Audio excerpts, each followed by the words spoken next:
Muito boa tarde, estamos de volta Mundial e você chegando para te fazer companhia na próxima meia hora. Este programa de segunda-feira, durante este mês de fevereiro, eu estou fazendo toda segunda às 15h30 para conhecer esses novos comunicadores que chegaram na Vibe Mundial. Um deles é o Ricardo Ida. Olá, Está aqui do meu lado, bem-vindo. Muito obrigado, prazer estar aqui do seu lado. Feliz, né? Feliz de conhecer o Ricardo. Eu estava de férias quando ele começou a apresentar o programa. Encontro Astral. Toda terça-feira. Às 19h30. Isso aí. Então, se você ainda não teve a oportunidade, tem várias lives aqui no Facebook da Vibe Mundial, tem no nosso YouTube também, alguns vídeos já postados, e você pode assistir e ouvir esse programa ao vivo e participar por telefone também, Certamente. Né? Encontro Astral. Vamos falar de astrologia. Eba.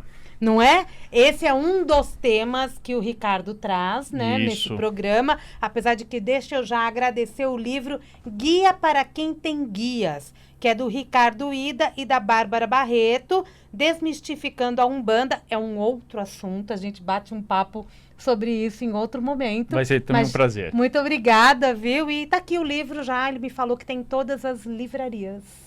Não só nas livrarias físicas, mas também na internet. Online. Todo mundo compra mais online agora, é incrível, né? Isso Não, você sabe, muito bom. Eu fiquei bem surpreso. Muito surpreso com a repercussão nas vendas online. A gente quer praticidade. Verdade. Talvez, né, não só o momento, mas talvez isso tenha a ver com os nossos astros. Totalmente. Com quem nos acompanha, não é? Vamos falar um pouco de astrologia, Ricardo. Você tem quanto tempo de carreira? A astrologia já faz uns bons anos. Olha, uns 10 anos talvez. Que beleza. Vamos falar assim. Nós já entramos no ano do Sol, ainda não, né? Então, isso é um tema meio polêmico. Sim, né? Porque para os astrólogos esotéricos e tradicionais, eles acreditam que o ano é regido pelo Sol. Porque é um cálculo que lembra muito vinculado à tradição dos caldeus, da Mesopotâmia. Só que hoje, os astrólogos mais modernos, eles fazem um outro tipo de cálculo. E eles levam muito em conta o mapa astral de um determinado país. No caso do Brasil, a gente vê o mapa do Brasil no ingresso do Sol em Áries, que acontece no dia 20 de março. Todo ano no dia 20 de março. E no caso do Brasil, os planetas que vão reger o país, o Brasil especificamente, é Marte e Júpiter. Ou seja, são planetas que trazem uma série de conflitos, mas também possíveis crescimentos. Mas para os astrólogos tradicionais, os astrólogos mais místicos e esotéricos, porque nem todo astrólogo é esotérico, aí a gente acredita também na influência do Sol de uma maneira muito intensa. Você acredita? Eu gosto. Você gosta de olhar para essa sim, e eu acho que faz muito sentido. Quando a gente fala de ano do Sol, a gente está falando de ano em que a gente volta para a própria identidade. Eu acho que isso a gente tem observado isso muito na história recente, não só do Brasil, mas do exterior, quando as pessoas se voltam muito para o nacionalismo e também para saber quem são elas mesmas. Então faz um sentido também, embora, como eu te falei, existem astrólogos mais modernos que refutam a ideia. Quando você fala que olhamos mais para nós, é por causa do signo solar? Sim, porque o Sol, né, para a astrologia, representa a identidade. Então, o Sol, os três pilares da astrologia é o Sol, a Lua e o Ascendente. O Sol representa a sua essência, a sua identidade. Aonde esse Sol está, que é o signo solar, o seu signo, ele mostra como é que essa identidade se manifesta. Já a Lua representa as suas reações emocionais. E o Ascendente é como você enxerga o mundo e como o mundo te vê. Isso é uma dúvida, né, também. Muito né? grande. Vamos começar do beabá, Vamos né? lá, vamos lá. Vamos falar do mapa astral, né? Nasci naquela determinada hora, naquele determinado dia, isso gera um mapa astrológico. Isso, é a fotografia do céu no instante exato que você nasceu naquele momento. Tem umas que são fotografias bem confusas, né? Tem umas que são bem interessantes. A gente tem os traços para todo o mapa, todos os planetas, todas as casas, vamos dizer assim, mas tem uns que ficam todos num lugar só, é incrível. Isso é o que a gente chama de stellium, né? Uma concentração de planetas numa área do mapa. O astrólogo tem mais trabalho quando acontece isso? Não, o trabalho é o mesmo, não importa. O trabalho é o mesmo? Não importa. Tá, é que você falou em mapa, eu já visualizei vários na minha mente. Vamos falar do mapa. Então, ele é um retrato do céu naquele exato momento que a pessoa nasce. Isso. Tá. Quais que são as principais informações que esse céu que está ali naquela fotografia está me dando? Que orientações eu recebo a partir do mapa? O mapa, enquanto fotografia, ele vai servir como um manual de funcionamento seu. A gente tem um manual de funcionamento do carro, a gente tem um manual de funcionamento da geladeira, mas o mapa astral ele vai mostrar quais são as suas maiores potencialidades, quais as suas maiores dificuldades e aonde você pode sair melhor e até mesmo qual é o seu karma, aquilo que você veio realizar nessa vida. Então, quando a gente olha o mapa, a gente consegue fazer um raio-x do indivíduo. A gente consegue perceber quais são as partes do corpo que ele poderá ter mais problemas. A gente pode observar quais são os talentos que farão ele ser mais bem-sucedido. A gente consegue observar como ele poderá reagir emocionalmente e também como ele vai poder se realizar em termos de prazer e relacionamentos. Estou falando de previsão? Não, a gente está falando de autoconhecimento, de olhar e dizer, olha, eu posso pegar o seu mapa e dizer, Samira, olha, a sua potencialidade profissional está muito ligada ao universo da comunicação. Isso, hoje, para você é algo claro. Mas vamos imaginar você aos 12 anos. Se você gostaria de seguir a carreira médica ou de comunicação. Óbvio que o livre-arbítrio impera, mas eu já poderia dizer, olha, é muito mais possível que você obtenha sucesso nessa área de comunicação do que na área de medicina. E até satisfação pessoal, E satisfação pessoal também. Então, a gente consegue fazer esse mapeamento. A astrologia faz previsão? A astrologia faz previsão. O horóscopo está para isso, mas não só o horóscopo que fala com uma grande multidão, mas também o horóscopo pessoal individualizado. O meu mapa falando comigo. O seu mapa falando com você. Então, quando a gente fala de um horóscopo geral, assim, desses que você vê no jornal, na revista, a gente vê uma previsão geral para os indivíduos de um determinado signo. E é importante, isso eu gosto sempre de frisar, a leitura fica mais completa do horóscopo, de um horóscopo sério, quando você lê o seu signo e o seu ascendente. Por quê? Porque quando a gente faz o cálculo do horóscopo, o ascendente tem mais peso. É um cálculo que aí é difícil explicar, mas o ascendente, inclusive, faz mais sentido na leitura do horóscopo do que o próprio signo solar. Quando dizem que depois de uma certa idade a pessoa tem que olhar mais o ascendente e menos o signo solar, isso é válido ou não? Não. Isso é lenda. Isso é lenda. Duas lendas que eu combato todo o tempo. Inferno astral, que eu chamo de inverno astral, né? Um momento antes do renascimento, antes do novo verão.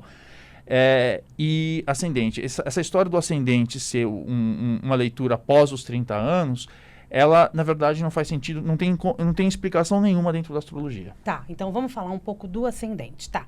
Eu tenho lá, meu signo solar é Sagitário. Certo. Tá? O meu ascendente é Libra. Isso Certo. eu já sei, ponto. Certo. Ok. O que esse Libra quer dizer para mim? Tô dando o meu exemplo. Mas você aí do outro lado, você tem um signo solar e você tem um ascendente. O que o ascendente está me falando?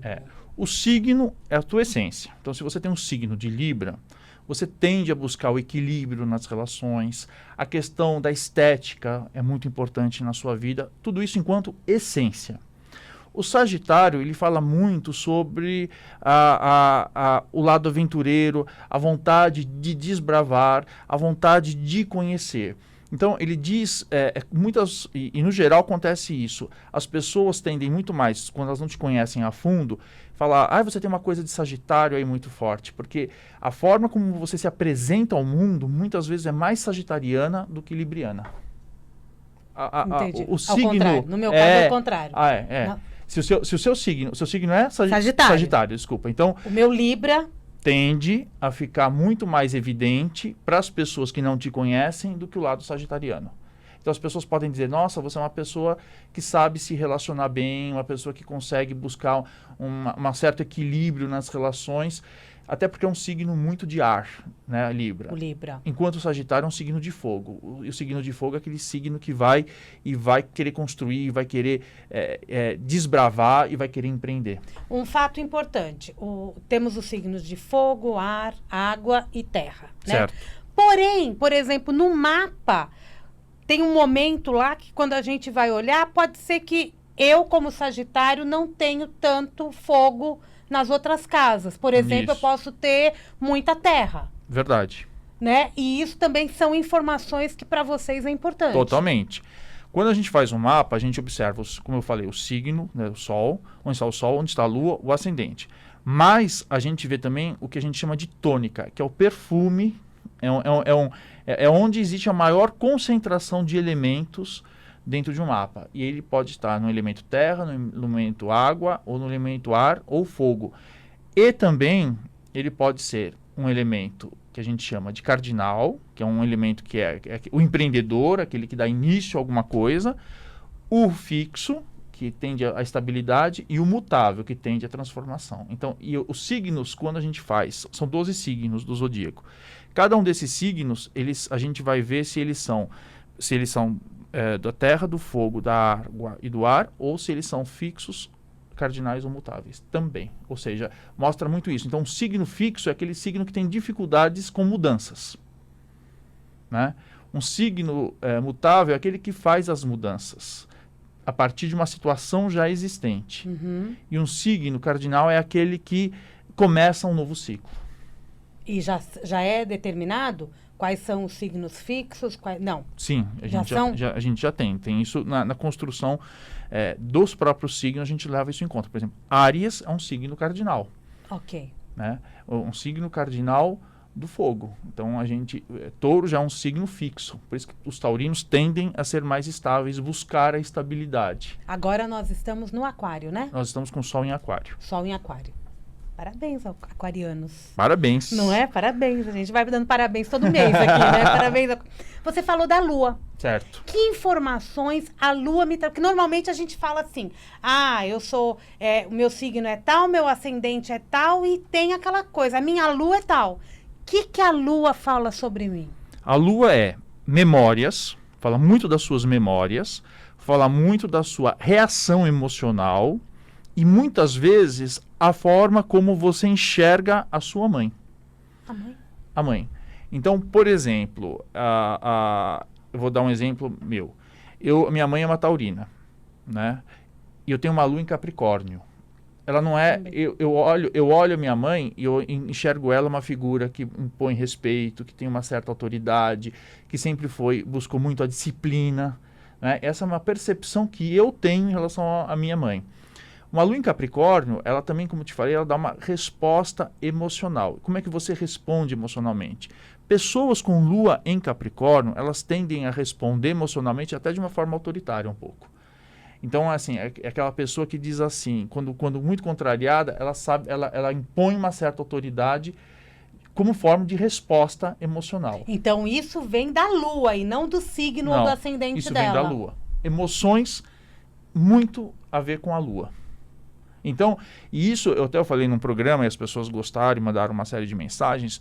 Por quê? Você pode ser um cara pisciano, que em princípio deveria ser uma pessoa tranquila, muito servil, no sentido de querer ajudar as pessoas, mas se ela tem uma lua em Áries, ela tende a ser uma pessoa, apesar de pisciana, ser uma pessoa explosiva. E é por isso que as pessoas, elas não entendem, dizem assim, o horóscopo não funciona. Por quê?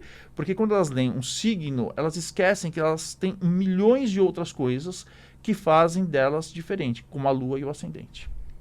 E é lógico, né? Eu sou de um jeito, a gente pode ter o mesmo signo, mas cada um vai ser de um jeito.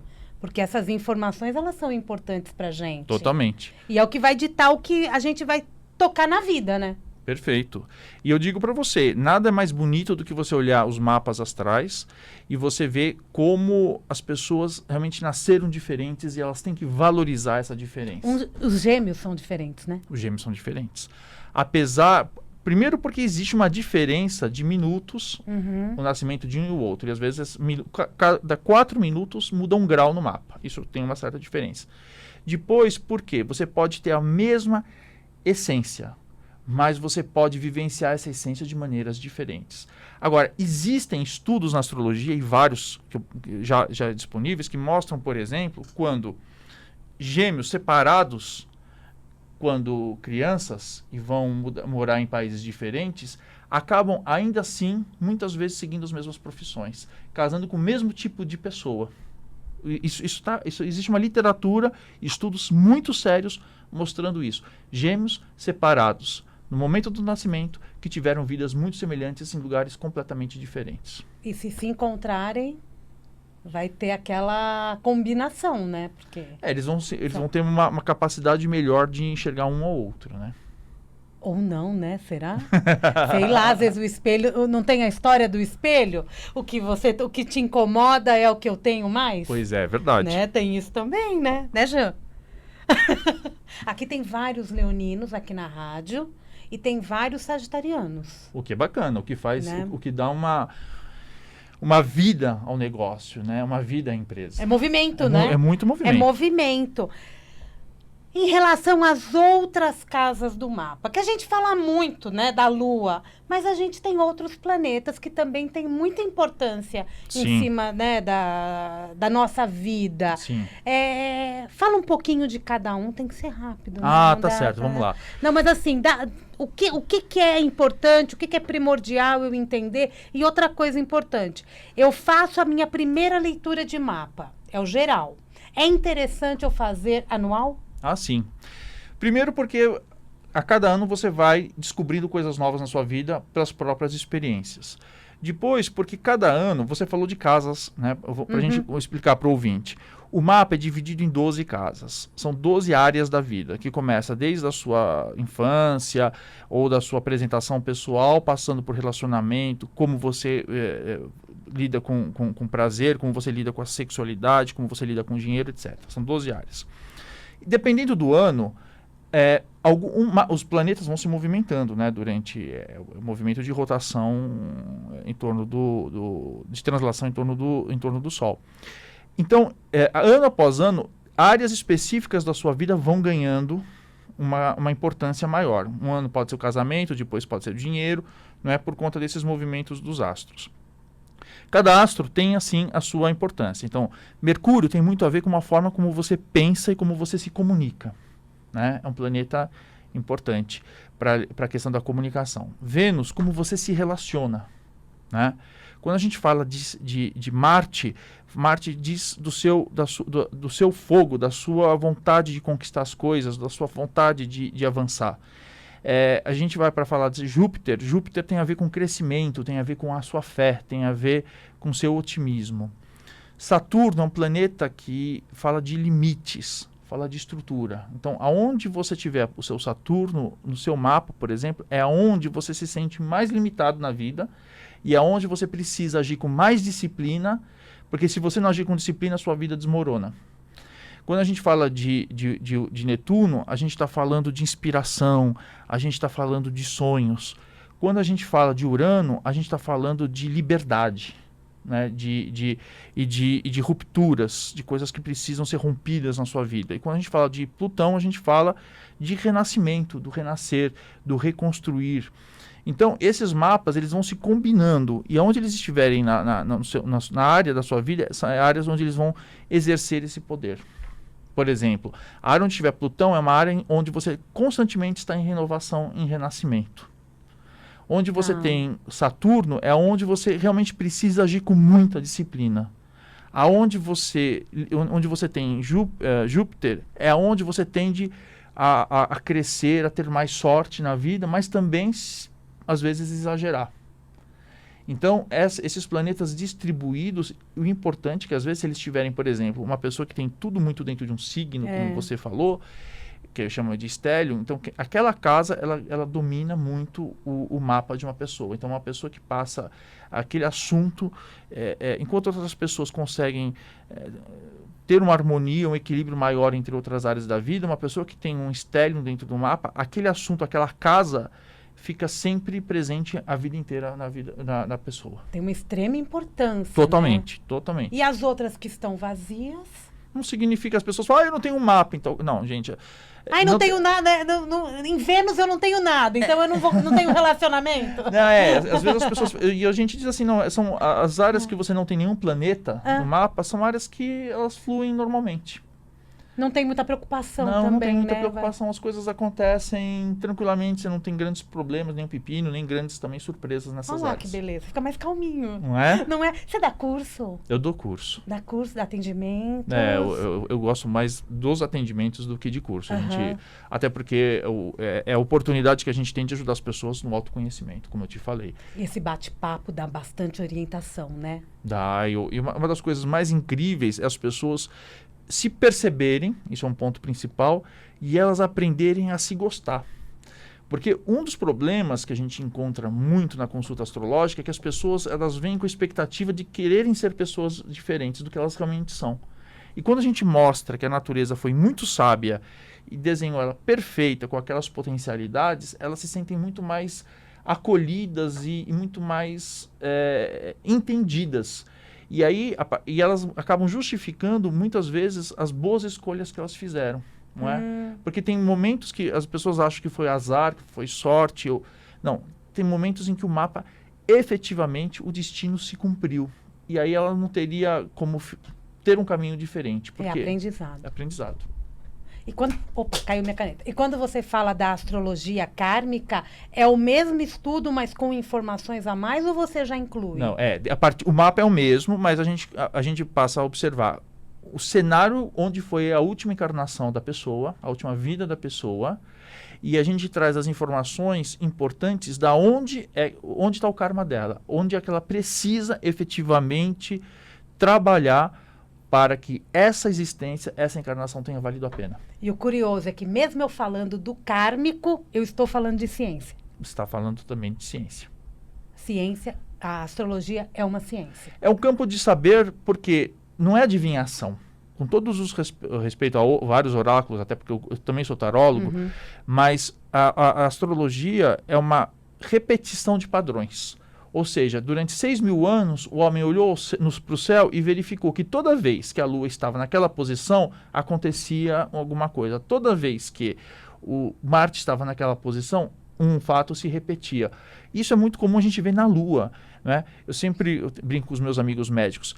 Lua cheia é lua que ninguém quer fazer plantão no pronto-socorro, porque as luas cheias, as pessoas tendem a ficar mais agressivas. Então, e cirurgias em lua cheia, por exemplo, tendem a ter uma complicação maior do que cirurgias em outras luas.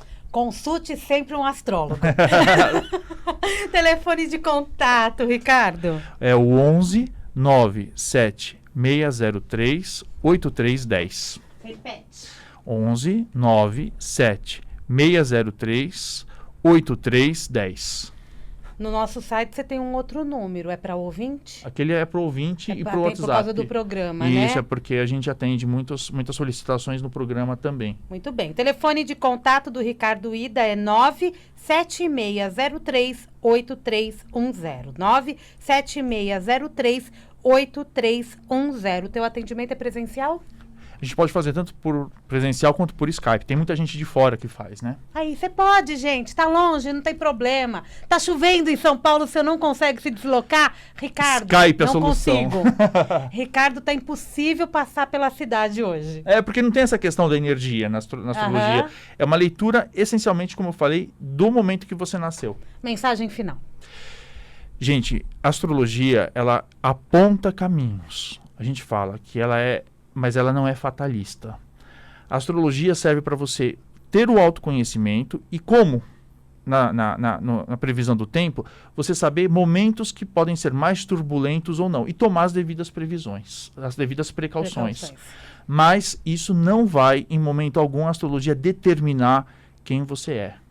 Isso depende muito do seu livre-arbítrio. Aliás, depende totalmente do seu livre-arbítrio. Obrigada, Ricardo. Eu que agradeço, Samira. Sucesso para você. Muito obrigado. Programa Encontro Astral, toda terça-feira às 19h30 aqui na Vibe Mundial. Eles ainda vão fazer um mês de rádio. Não, Muito bem-vindo. Não, já fizeram um mês de rádio. Sempre bem-vindos aqui, um programa delicioso que você pode acompanhar aqui. O telefone de contato é